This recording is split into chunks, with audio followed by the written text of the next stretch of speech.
श्री तुलसीदास जी महाराज रामचरितमानस के विषय में कुछ बात बता रहे हैं।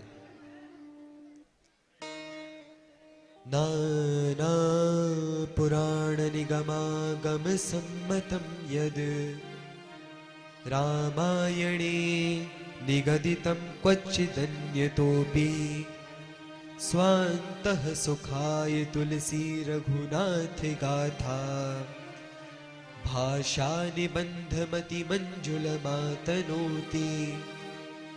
नाना पुराण निगम आगम सम्मतम यद। इस रामायण का अर्थ क्या होता है? राम अयन, राम जी का घर। इस रामायण में क्या क्या है, रामचरितमानस में क्या क्या है? नाना पुराण, अनेक प्रकार के जो पुराण हैं उनका सार है। इसीलिए यदि आप किसी अन्य ग्रंथ को कभी जीवन में ना भी पढ़ पाए तो रामचरितमानस तो अवश्य रूप से पढ़नी ही चाहिए। कहां तक कहें, श्रीमद् भागवत के जो सुंदर श्लोक हैं उनको भी श्री गोस्वामी तुलसीदास जी ने चौपाई रूप में परिणत किया है।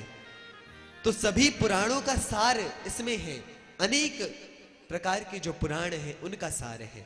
नाना पुराण निगम आगम, जो वेद हैं जिनको समझना बहुत अधिक कठिन है, और आगम जो उपनिषद आदि हैं उनका सार भी इसमें है। सम्मतम यद रामायणे निगदितं क्वचिदन्यतोऽपि।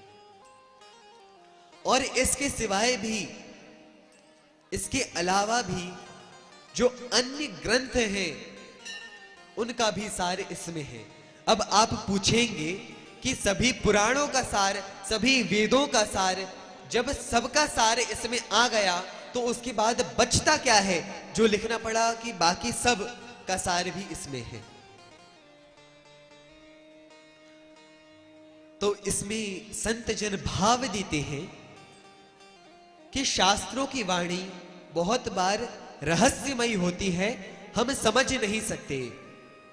तो जो भक्त जन हैं उनकी जो टीकाएं हैं, उन्होंने जो व्याख्या लिखी हैं, उनमें से भी उनका जो सार था उसे इस रामायण नाम के ग्रंथ में गोस्वामी श्री तुलसीदास जी ने रखा है। हम उदाहरण देते हैं। महाराष्ट्र के एक संत हैं एकनाथ जी महाराज।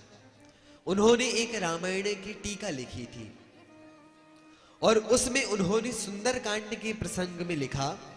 किसने? एकनाथ जी महाराज ने, जो कि महाराष्ट्र के एक संत हैं। वे अपनी रामायण की टीका में लिखते हैं कि जानकी जी जहां अशोक वाटिका में बैठी हैं वहां सफेद पुष्प लगे हुए हैं। अब जहां पे भी भगवान की कथा होती है हनुमान जी महाराज तो पहुंच जाते हैं। अब हनुमान जी वहां प्रकट होते हैं और कहते हैं, एकनाथ जी मैं वहीं पे था, मैंने देखा है। सफेद फूल नहीं थे, लाल फूल थे। अब एकनाथ जी ने कहा, हनुमान जी आप सब कुछ जानने वाले हैं, लेकिन भगवान ने मुझे प्रेरणा करी है, फूल तो सफेद ही थे। कहा अच्छा, सीता मैया वहां बैठी थी, उनको बुलाते हैं। सीता मैया आई, उनसे पूछा कि आप जहां अशोक वाटिका में 10 महीने रही वहां किस रंग के फूल थे? सीता मैया कहती है, वहां तो श्याम वर्ण के फूल थे, नीले फूल थे। अब तो 3 बातें हो गई। एकनाथ जी कह रहे हैं सफेद फूल, हनुमान जी कह रहे हैं लाल फूल, और सीता जी क्या कह रही हैं? नीले फूल। कहा राम जी को ही बुलाओ, वो तो भगवान है, सब जानते हैं, अब वो निर्णय करेंगे कि कौन सही है। राम जी आए। राम जी ने कहा, मुझे भक्तों के झगड़े में मत फंसाइए। नहीं नहीं प्रभु, आपको बताना पड़ेगा। राम जी कहते हैं, सही बताऊं तो फूल तो सफेद ही थे, तो फिर हनुमान जी को लाल क्यों दिखे? क्योंकि रावण वहां से तुरंत गया था, तो जो हनुमान जी थे वो क्रोध में थे, उनकी आंखें लाल हो गई थी, तो उन्हें सफेद फूल भी लाल दिख रहे थे।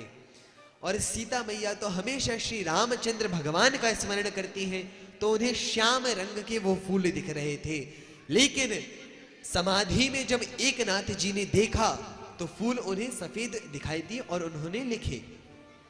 कहने का तात्पर्य यह है कि यत्र तत्र कुछ बातें छूट भी जाती हैं तो वो संत पूरा कर देते हैं। तो उन संतों की वाणी का सार भी इस रामचरितमानस में है। इतना सुंदर यह ग्रंथ है। बोली श्री रामायण महारानी की जय हो।